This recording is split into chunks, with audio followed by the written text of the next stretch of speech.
Vamos ficar de pé para fazer essa leitura. Romanos 10, versos 9 e 10.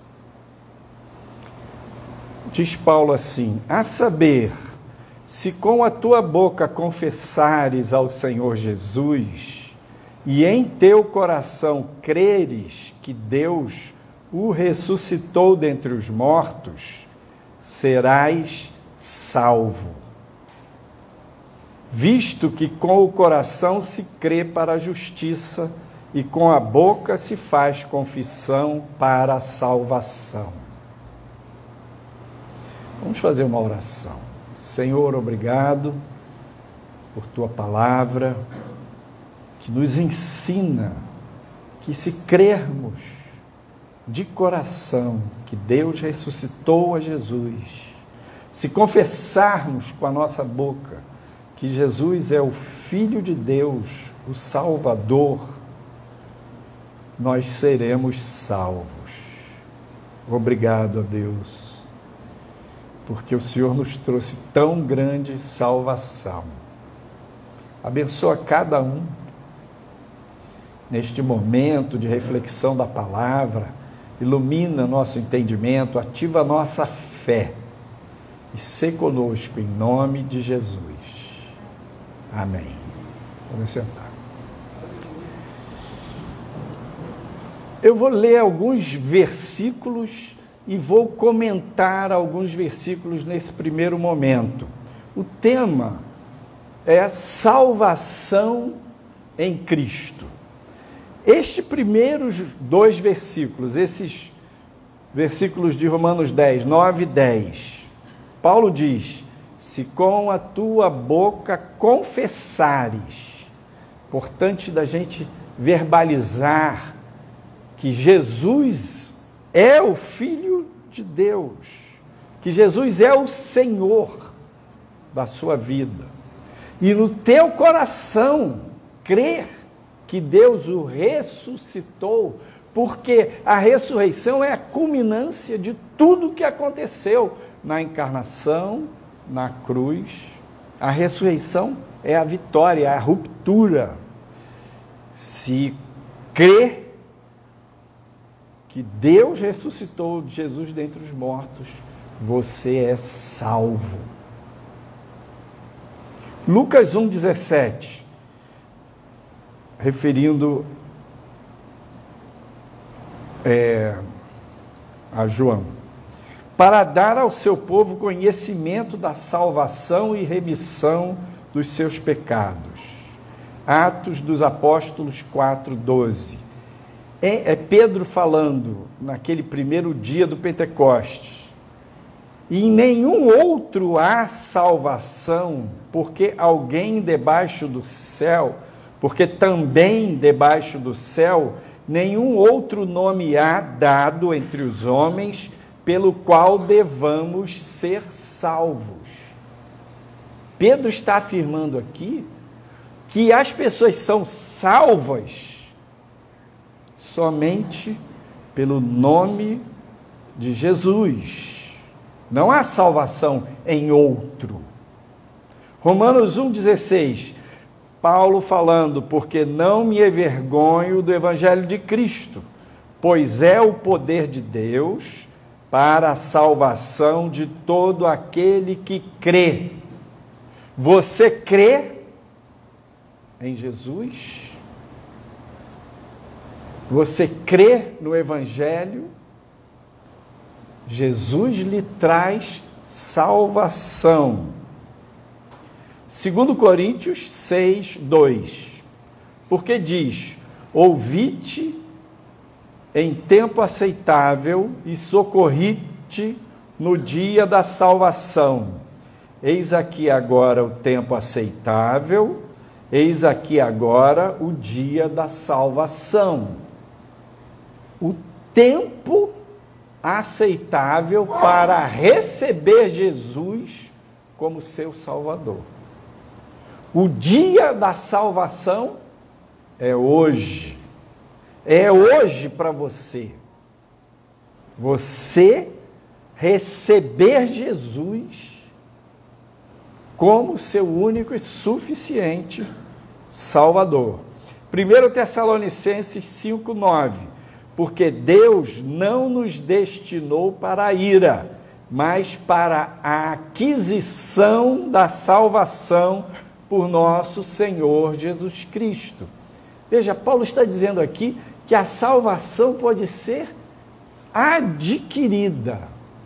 Ora, mas nós não recebemos salvação porque Cristo morreu e ressuscitou? Sim. Mas como é que você entra na conexão desta bênção? Como é que você conecta, como é que você adquire? Por meio da fé. Então você hoje pode adquirir, se apropriar da salvação que há em Cristo. Alcançando, 1 Pedro 1, 9 e 10, alcançando o fim da vossa fé, a salvação da alma, da qual salvação inquiriram e trataram diligentemente os profetas que profetizaram da graça que vos foi dada. Então, o fim, a finalidade da nossa fé é alcançar a salvação da nossa alma. Veja bem, a sua alma é você. A sua alma é a sua pessoa, é a sua personalidade. A alma não é algo dentro de você que não seja, é você. E é eterna. Existe a consciência de ser após a morte. E o destino da sua alma.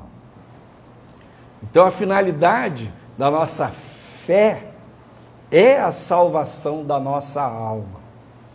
E o destino da nossa alma será um destino eterno. Uma das questões importantes é a gente saber que o homem está perdido. Por que se fala tanto em salvação? Salvação de quê? Porque o homem está longe de Deus, está afastado de Deus. E as pessoas que estão nesta condição, elas não sabem que estão nesta condição. Elas não são salvas e não sabem que não estão salvas. Então, por isso a gente diz, o mundo está perdido. Não é só perdido do ponto de vista moral, do ponto de vista educacional. O ser humano está perdido, sem a salvação. Não tem rumo, não tem um valor eterno, um sentido existencial eterno. Não, as pessoas não sabem que se elas morrerem longe de Deus, serão condenadas, porque elas já estão perdidas. E a condenação é o destino eterno do ser humano. Hoje em dia, nós pregadores, me incluindo, falamos pouco desta realidade do inferno. O inferno existe. O mundo espiritual, onde o diabo e seus anjos serão condenados, lançados, onde aquelas pessoas que estão perdidas irão eternamente, é real. E veja bem, a ideia não é, mas você tem que ficar com muito medo da morte, muito medo do inferno para você aceitar Cristo como seu Salvador.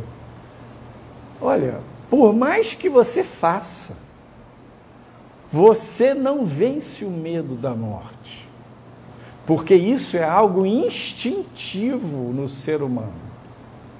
E por que nós temos medo da morte? Você não andou ouvindo pregação sobre o inferno, mas quando vem alguma coisa que ameaça a sua vida, ameaça de extinguir, de acabar a sua vida aqui na terra, você tem medo. Por quê? É um instinto de autopreservação que Deus nos deu. E também esse instinto foi marcado depois do pecado, depois da queda, com um jugo do mal. Existe, lá em Hebreus fala no capítulo 2, Satanás, o domínio, a influência do diabo na cultura, na mente humana, instalou um império da morte. As pessoas têm medo de morrer. Por que que tem medo de morrer? Porque não sabem para onde vão. Tem medo de morrer porque não sabem do seu destino eterno. Não conhecem o seu destino. E por isso é importante a gente falar sobre a salvação. Por isso é importante a gente pregar para os nossos amigos, familiares, conhecidos, colegas de trabalho. Porque as pessoas não sabem. E muita gente já ouviu falar do Salvador, mas não tem essa convicção, não tem este entendimento espiritual. Porque após o afastamento do homem de Deus, Deus estabeleceu um plano para resgatar o homem, para restaurar o homem na comunhão com Ele, um plano para salvar o homem. E Deus incluiu você neste plano. O plano de salvar a humanidade incluiu você.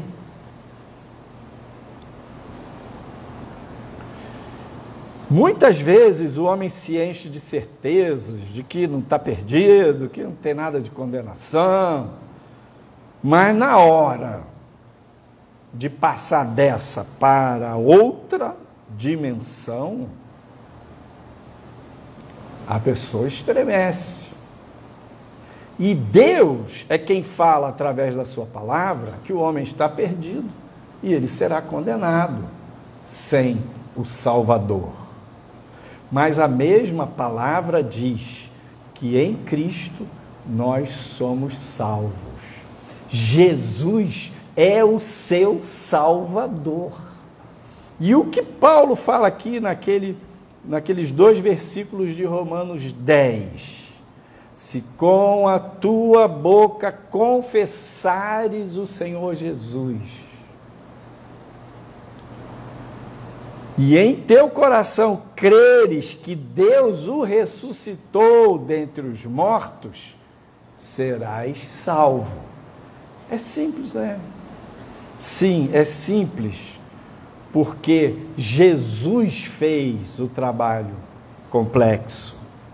Jesus fez a obra perfeita, andando na terra como homem, como filho de Deus, santo, justo, sem pecar jamais, e entregando-se ao Pai como Cordeiro de Deus, oferecendo a vida dele pelos nossos pecados. Então, Deus é juiz, e Deus é santo, justo, verdadeiro. Quando ele olhou para Jesus, ele colocou todo o pecado da humanidade, de todos os homens, sobre Jesus, e feriu, julgou, exerceu o juízo sobre o sofrimento de Jesus. Então, no sacrifício de Jesus na cruz, estava contado o seu pecado, o meu pecado, de cada um de nós. Então, quando Deus perdoa você, Ele perdoa sendo justo. Quando Deus perdoa seus pecados, Ele perdoa não como quem faz vista grossa. Ele perdoa porque Ele vê que você foi perdoado em Jesus. Essa conta foi zerada. Não há dívida para com Deus quando você confessa o nome de Jesus e quando você crê no seu coração que Ele ressuscitou dentre os mortos. E esta é uma verdade de Deus. O Espírito Santo de Deus vem e ilumina você e confirma no seu coração que isso é real. Não é apenas uma teologia, não é apenas um mecanismo de negação do mundo, da questão existencial, da morte. Não é apenas um caminho que o homem inventou. Não é um caminho aberto de baixo para cima, do homem para tentar acessar Deus. É um caminho aberto de cima para baixo. Deus enviou o seu Filho ao mundo para nos salvar. Foi Ele que estabeleceu esse caminho. Por isso, Jesus disse: eu sou o caminho, a verdade e a vida. Ninguém vem ao Pai senão por mim. Então, Jesus Cristo é a salvação. Jesus Cristo é o Salvador. Cristo salva. Cristo redentor. O que quer dizer redentor? Redentor é libertador. Cristo quer dizer o Messias, o enviado. Deus enviou o seu Filho ao mundo para salvar o mundo, para libertar as pessoas. Então, o direito à salvação foi alcançado por Jesus. E Ele oferece a você, a cada um que crê. Jesus nos salva da condenação eterna. Haverá um dia do juízo final, o juízo o juízo definitivo, e as pessoas irão para a salvação eterna ou a condenação eterna. Em Romanos, capítulo 3, verso 23, a Bíblia diz: porque todos pecaram e destituídos estão da glória de Deus. A Bíblia ensina que não há um justo sequer, nenhum que esteja fora desta condição de pecador. Mas a Bíblia fala do justo e do pecador. Então, quem é esse justo? Quem é o ímpio? O justo é um pecador que reconhece o seu pecado. O justo é um pecador que percebe a sua imperfeição humana, os seus erros, as suas falhas. Ou seja, o justo não deixa de ser pecador, ele é pecador, mas porque ele reconhece que é pecador, e ele crê em Deus, e ele quer a verdade, ele ama o que é justo, ele ama o que é certo, ele não ama o que é mal. Deus o justifica, Deus o perdoa. Então, todos nós somos pecadores. Agora, o ímpio, a Bíblia chama alguns dos pecadores de ímpios. Quem são os ímpios? O ímpio é aquele que não crê. é aquele que se recusa a crer, é aquele que não reconhece os seus pecados, a sua humanidade, suas imperfeições. E não se importa de praticar o mal, não se importa de ver o mal à sua volta. Não ama totalmente a justiça, mas ama o erro. E uma coisa que eu queria compartilhar com vocês é assim: você declara que Jesus é o seu Salvador? Você confessa com a sua boca? Então, fecha seus olhos aí onde você está e repete comigo: Jesus é o meu Salvador. Eu confesso com a minha boca que Jesus é quem me salva. E eu creio que Jesus ressuscitou dentre os mortos. Por isso ele me salva. Amém. Eu quero declarar para você: você é salvo. Se você orou, se você falou, por que você orou? Porque você creu. E porque você crê, Ele te salva.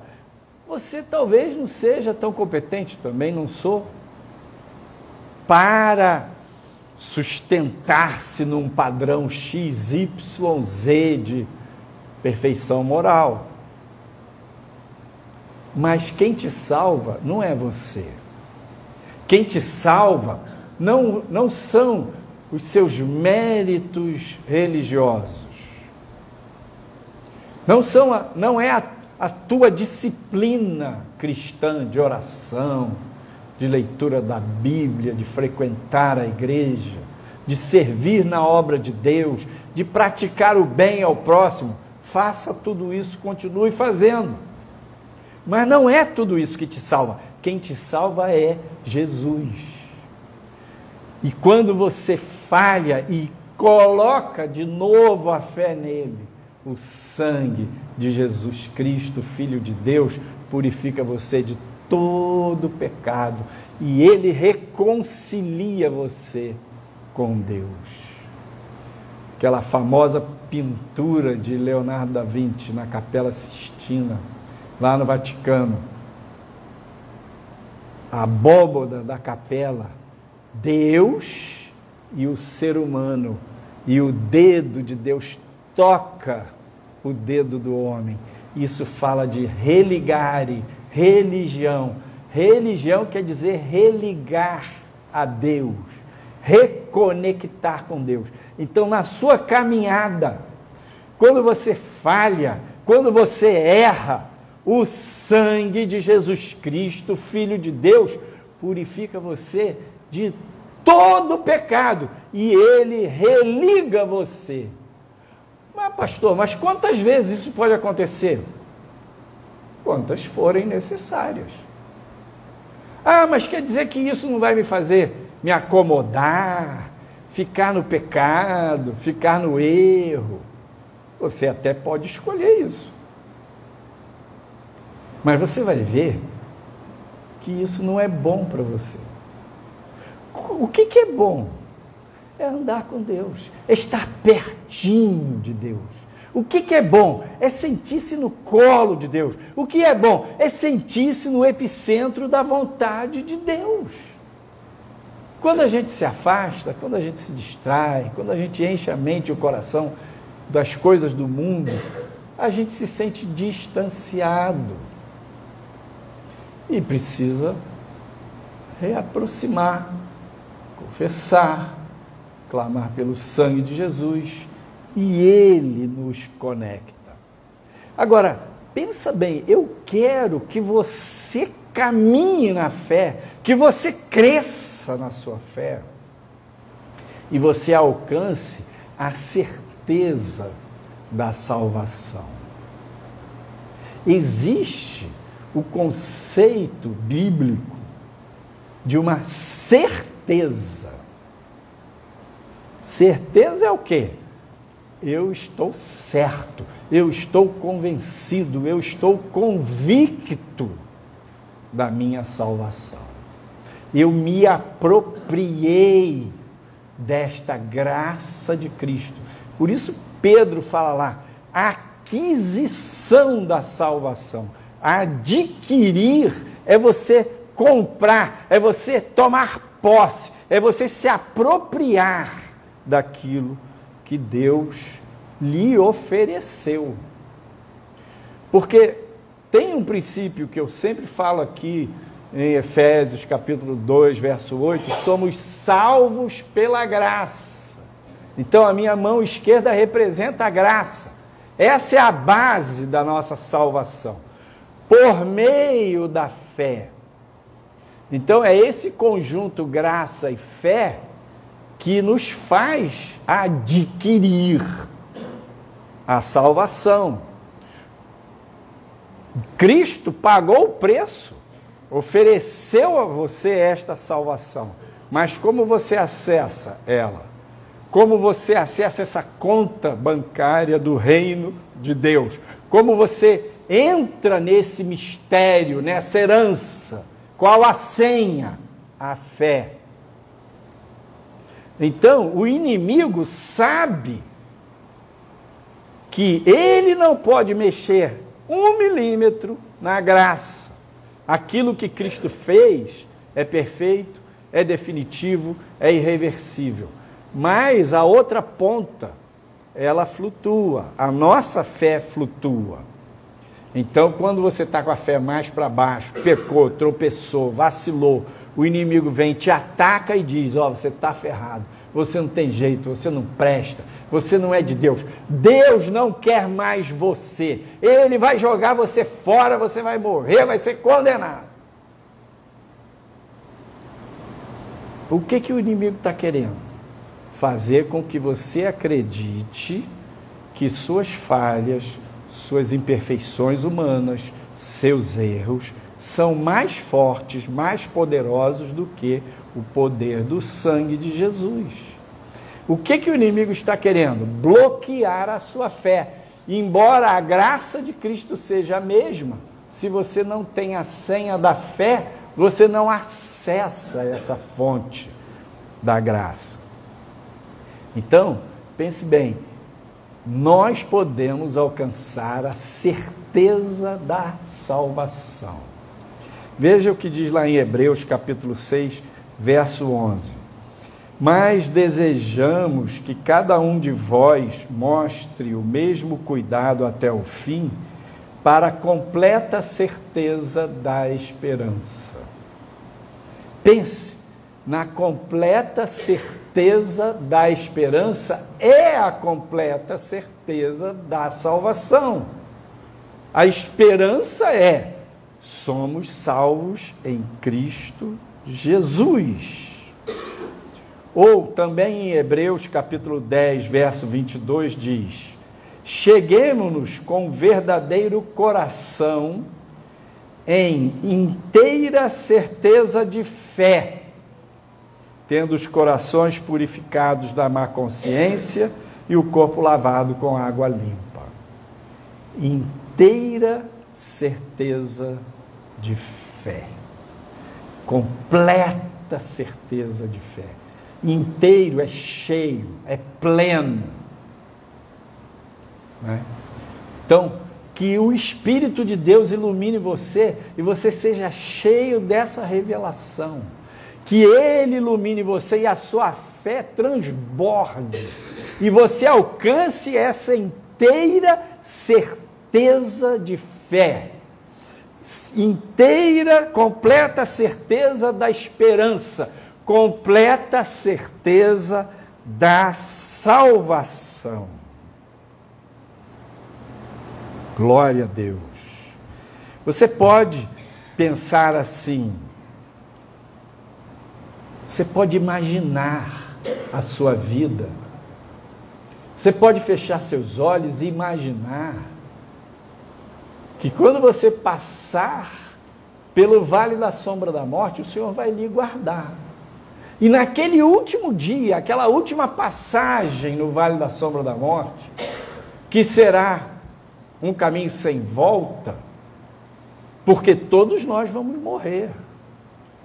Mas naquele último dia dessa travessia no Vale da Sombra da Morte, os anjos do Senhor estarão ao seu redor e o Senhor mandará uma carruagem de fogo para lhe pegar e levar ao céu. Você pode pensar também que você pode caminhar e alcançar a plena certeza da esperança, a inteira certeza da fé. E como Paulo diz, combati o bom combate, acabei a carreira, mantive a fé. Você pode pensar na sua vida de hoje, até o último dia, até o último segundo, que Deus é poderoso para ajudar você a manter-se firme, fiel, constante, servindo na obra do Senhor, com inteira certeza de fé, com inteira certeza da sua salvação. Que o Senhor te abençoe neste dia e você tome posse desta herança que Ele lhe dá, em nome de Jesus. Vamos fazer uma oração. Ó Deus, muito, muito, muito obrigado por tão grande salvação em Cristo. Porque em Jesus nossos pecados são perdoados, porque em Jesus o Senhor nos recebe como filhos. Em Jesus nós somos justificados. A justiça de Jesus nos cobre. Obrigado. Porque assim como Ele ressuscitou, nós ressuscitaremos. E Ele reinará para sempre. E nós queremos adquirir, nos apropriar desta certeza da salvação, dessa plena certeza da esperança. E o Senhor abençoe cada um, sabendo da sua imperfeição, sabendo da sua fragilidade, da sua humanidade, mas sabendo que o sangue de Jesus é mais poderoso do que qualquer falha humana. Obrigado, ó Pai, por esta certeza da salvação. Em nome de Jesus, amém. Deus te abençoe.